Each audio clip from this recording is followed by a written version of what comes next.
पाकिस्तान में tax return file करने के पेचीदा तरीकाकार की वजह से लाखों अफराद इस कौमी फरीजे की अदायगी से महरूम रह जाते हैं, मगर अब ज्यादा से ज्यादा पाकिस्तानी ये फरीजा सरअंजाम दे सकेंगे टैक्स दोस्ती ऐप की मदद से।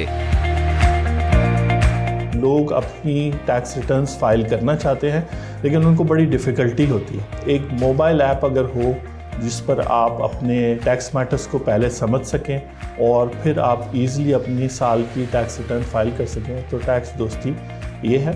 एंथनी विलियम्स और तनवीर आसफ ने टैक्स रिटर्न के मुश्किल मरहले को इस ऐप की मदद से इंतहाई आसान बना दिया है, जिसके जरिए इनकम टैक्स सर्विसेज के साथ साथ अकाउंटिंग और कॉर्पोरेट लॉ की सहूलियात भी फराहम की जाती हैं। We want to empower 50 million Pakistani tax payers जो टैक्स तो पे कर रहे हैं लेकिन जस्ट बिकॉज उनके पास कोई आसान तरीका नहीं है तो वो अपनी टैक्स रिटर्न फाइल नहीं करते। टैक्स दोस्ती ऐप के फाउंडर्स का कहना है कि इस ऐप को मिलने वाली पजीराई नहायत हौसला बख्श है, जो कौमी धारे में टैक्स नेट के वसी जाल को फैलाने में अहम किरदार अदा करेगी। लोग चाहते हैं कि ऐसा ऐप उनके पास हो और हमें बड़ी खुशी है कि हम लोगों को भी उनके टैक्स राइट्स के बारे में अवेयर करेंगे और हम एक मॉडर्न प्रोग्रेसिव इकोनॉमी हों।